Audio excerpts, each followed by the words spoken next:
Good morning, welcome to Rambling with Geezers. I'm Don, Terry's behind the camera, and today we are in sunny South Florida. Okay, it's not really sunny right now, but hopefully this cloud cover is going to break up pretty soon. We're doing some iguana hunting.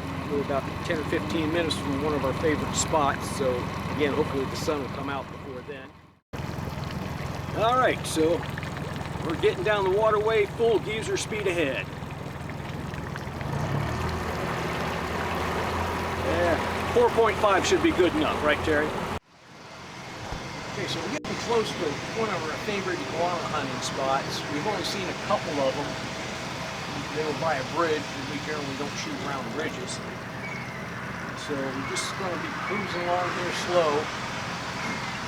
And until the sun comes out, I don't think we're going to see anything. But we check both the ground level, and then we also have to look in the trees. They will climb up to the top of the trees, fall out on these little thin limbs to get sun. And then at the heat of the day, they'll get back a little bit further in to the tree canopy. So kind of got to go slow, check every limb real carefully. So we're kind of coasting up close to this tree here because we're seeing all these different kinds of fruit just growing wild along the embankment. So we're going to try to grab one and cut it open and see if we can figure out what it is. So I really don't know what kind of fruit this is we picked off the tree. It's obviously not ripe. But I'm going to cut it open and see if maybe the pit or the smell gives us a clue.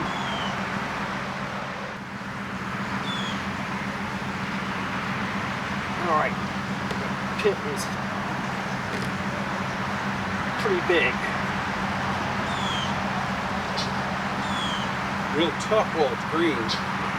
It's tough while it's going through the flesh easy enough, but I suspect, what is that fruit that's got the big pit in it? Mango? Yeah, that's not a mango.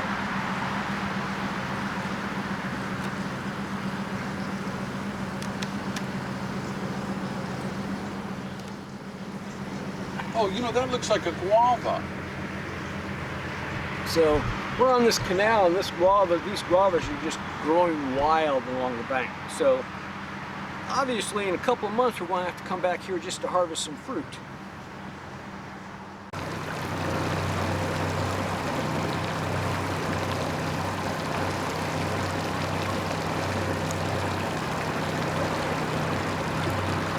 Well, the sun's starting to come out, so hopefully we'll be seeing some iguanas soon.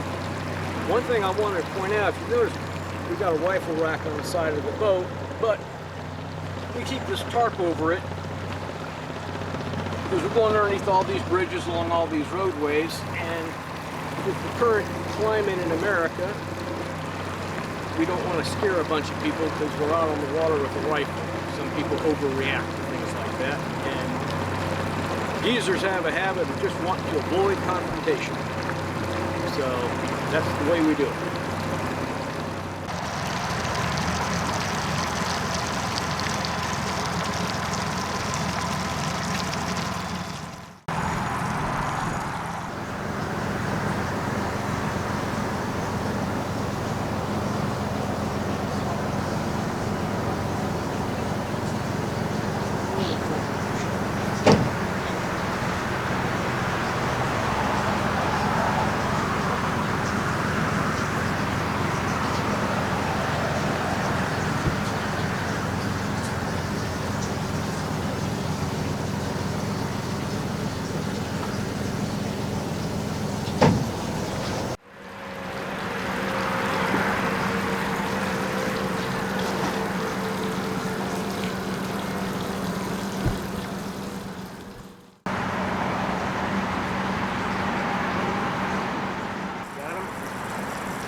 We're not going to show a lot of gory details, but only the very top of his head was showing.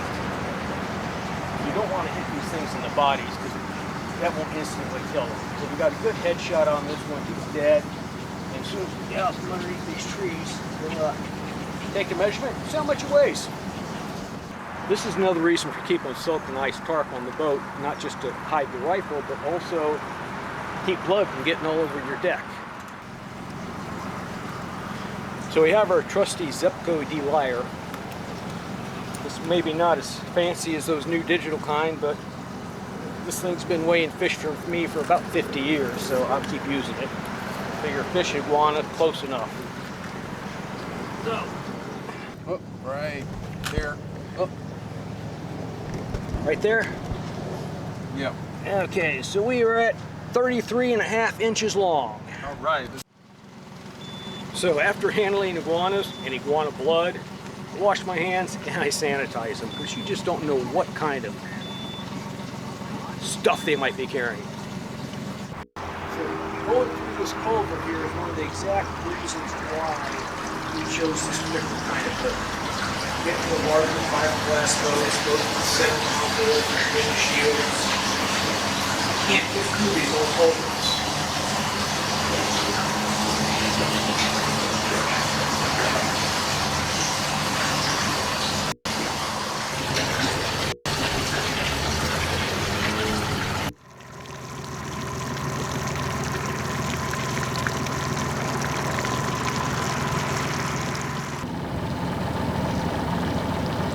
Two, yeah. Yeah, got him. Get the next one.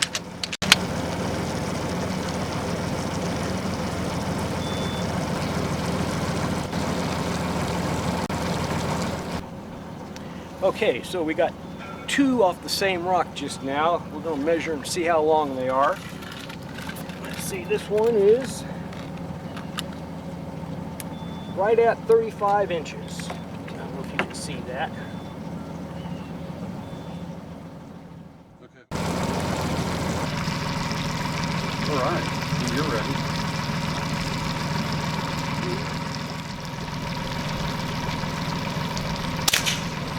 Perfect. Okay.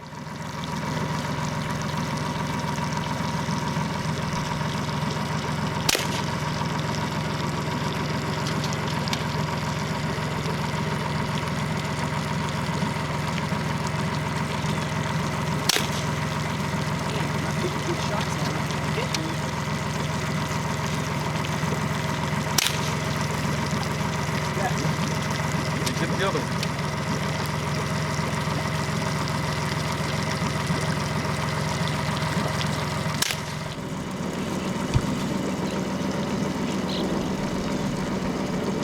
When you're ready. All right. All right. Oh, now I gotta find it.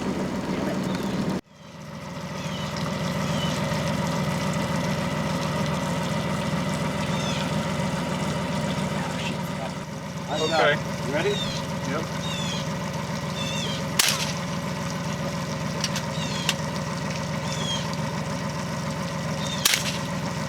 All right. That was a good shot. Got him. You ready?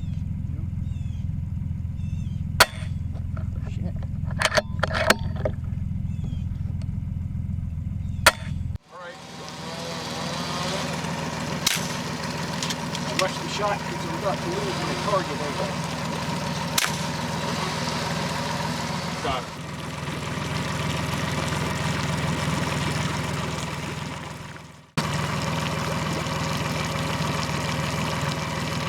It's two.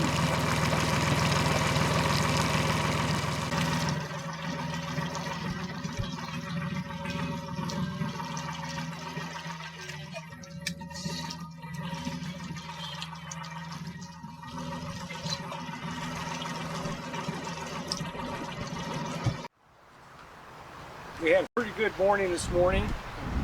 Out early, sun was up, so it started a little bit slow. But we, like I said, at the end of the day, did pretty good. We got a half a dozen iguanas. The weather wasn't real cooperative. Like I said, it started out sunny, but within 30 minutes we were getting intermittent cloud cover, intermittent rain showers, and then the wind kicked up to about 15 miles an hour. And that was the end of our hunt.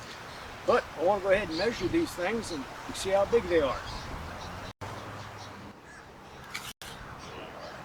Tip to tail, he is 31.25 inches. 29.5. Oh, this is a long guy here. 31 3/4. Alright, this guy's cheating me. He's got a broken tail. Actually, looks like it broke off when he fell into the rocks. Well, you got to measure with what you got, right? So, look at 22 1/4. Let's check this guy out here. Oh, he's a nice one. This guy here is right at 34 3/4. Last but not least, 30 1/4. Okay, so overall it wasn't bad. Like I said, we brought home 6. There were 3 others that fell into the rocks. We weren't able to retrieve them. But what really made this morning really enjoyable was all the other wildlife we saw, other than the invasive iguana. We saw some burrowing owls, we saw some egrets, we saw some coots. One of the things I really enjoy about coming down South Florida is there's just a huge variety of wildlife. We also saw some wild guava, some mango, some beautiful flowers, flora. Sea grapes. Sea grapes, yeah, so it was quite enjoyable. Which probably explains why there's so many iguanas in this particular area. They love to eat fruit. So anyway, tomorrow is another day, and hopefully we will have another successful hunt.